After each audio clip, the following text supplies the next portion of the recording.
Terima kasih. Assalamualaikum warahmatullahi wabarakatuh. Mungkin sesi ketiga, sesi emansipasi di laki-laki sebagai penutup gitu. Mungkin terima kasih, kami pada kesempatan ini akan menyajikan hasil penelitian kami. Ini merupakan salah satu dari 5 yang mendapat hibah untuk angkatan ketiga dari UGM. Oke, sekali lagi terima kasih pada UGM. Ini data belakangnya, lanjut Pak. Peraturan Wali Kota nomor 13 tahun 2012 tentang pelaksanaan Jamkes Code. Ini dilaksanakan atau dikelolakan oleh bagian Kesra Sekretariat Pemda Kota. Ini kami lihat dari anggarannya, 3 tahun terakhir itu gak pernah cukup selama setahun. Tahun pertama, tahun 2010 dan 2011 itu diselenggarakan oleh PT Askes. Tapi rugi, arti kata Pemda terutang dengan PT Askes. Saya nggak tahu bagaimana, kenapa PT Askes bisa rugi gitu, bisa kecolongan. Tahun 2012 memang dikelola oleh Badan Kesra atau bagian Kesra. Lanjut Pak. Ini jumlah kunjungan, kami menggunakan data Jamkesmas. Ini rata-rata 10% jumlah kunjungan di Puskesmas dan 10% juga jumlah kunjungan yang dirujuk dari jumlah kunjungan yang ke Puskesmas. Ini kami lihat relatif tinggi karena akan berdampak pada kurangnya biaya untuk dana Jamkes Code. Lanjut Pak.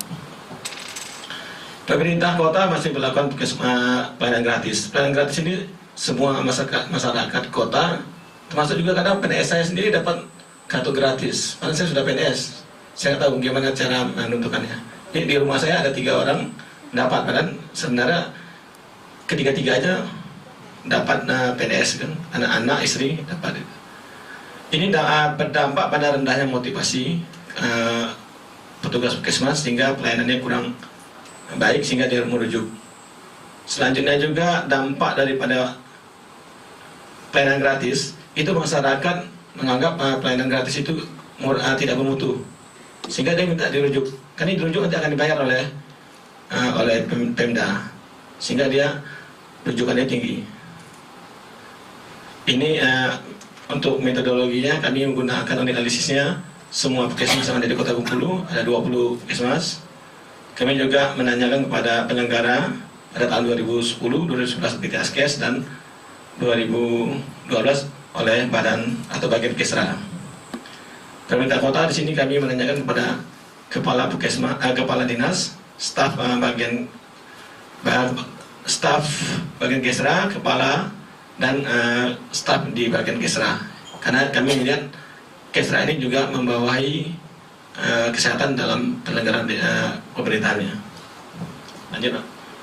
Ini kuesioner isinya semua ingin menanyakan kepada unit analisis apakah dia memahami Jamkesmas atau jaminan kesehatan atau dia memahami bagaimana upaya-upaya pengendalian biaya dan pengendalian mutu lainnya. Lanjut Pak. Lanjut.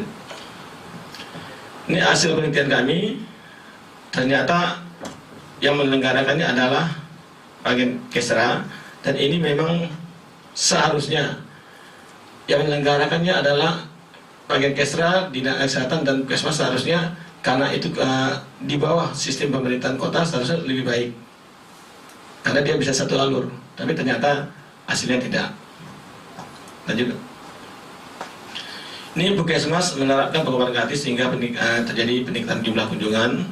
Masyarakat minta dirujuk langsung karena gratis tadi dan pelayanan kurang memuaskan.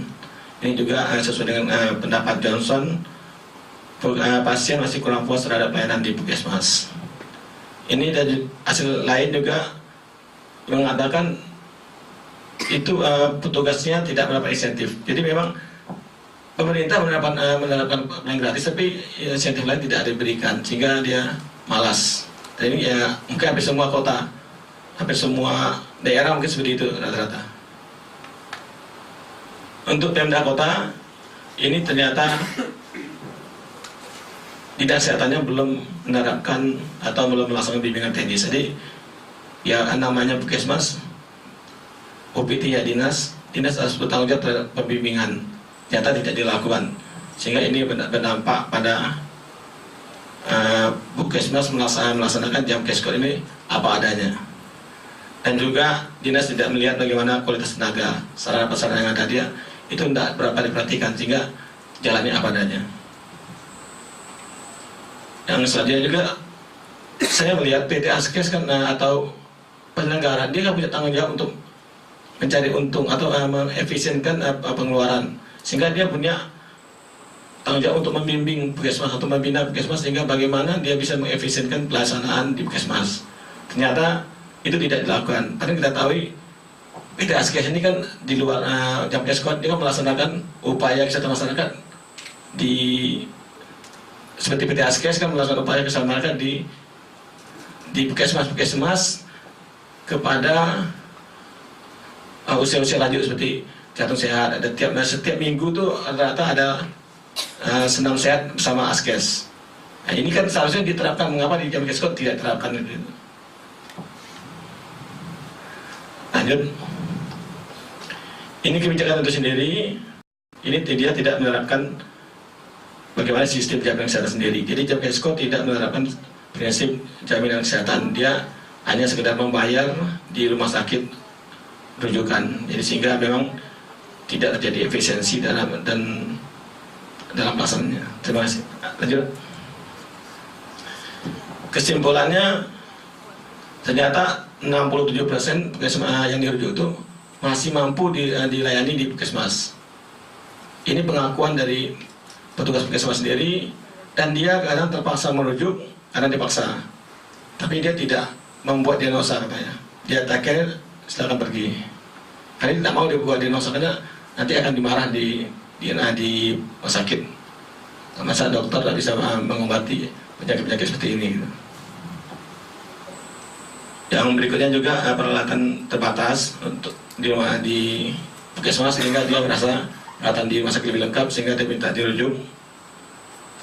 Dan rata-rata ini semua memang keadaan puskesmas kita yang memang masih apa adanya. Lanjut. Ini saran kita memang kepada pemerintah kota, bagian Kesra itu bersama dinas agar membina puskesmas. Ya, ini bukan mungkin juga untuk BPJS nanti, mungkin itu juga harus diterapkan, karena kalau nggak terapkan pasti kondisinya seperti ini juga. Berikutnya juga bagaimana pemerintah kota melengkapi sarana prasarana termasuk obat yang ada di puskesmas, sehingga pasien mau berobat ke puskesmas. Yang selanjutnya juga saya akan coba memfokuskan kegiatan promosi dan promotif untuk penyakit-penyakit yang banyak diderita oleh masyarakat. Jadi mungkin saya sependapat dengan Pak Kala kemarin, kita promotif dan preventif, karena itu yang paling menguntungkan kita dan paling murah. Bukan karena saya orang Kesmas, tapi itulah yang kita lihat itu lebih baik. Ya, apa yang diberikan mungkin kayak gizi atau PABS itu dimantapkan lagi sehingga semua bisa lebih fokus, sehingga kunjungan ke puskesmas karena sakit bisa menurun. Dia otomatis imbal rujukan juga bisa menurun. Jadi dua hal yang kita lihat, bagaimana pelayanan kuratif di puskesmas bisa lebih baik, rujukan menurun, dan bagaimana kita meningkatkan promotif dan preventif sehingga jumlah yang sakit juga menurun. Lanjut. Nah, ini mungkin sarannya sama. Yang terakhir mungkin sarannya agar Jamkes Squad ini dikelola oleh badan penyelenggara. Kami belum menyebutkan ke BPJS karena BPJS belum ada. Dan kita pun tidak yakin Pemda mau menyerahkan dana Jamkesdanya kepada BPJS, belum tentu mau ya. Karena ini kan sekiranya pasti ada politis. Sekiranya dia ingin mau Pemda itu punya nama bahwa dia yang membiayai. Ini mungkin perlu penelitian lebih lanjut. Apakah Pemda daerah mau menyerahkan dana Jamkesda kepada BPJS? Oke, terima kasih. Ini mungkin sekedar promosi. Assalamualaikum warahmatullahi wabarakatuh.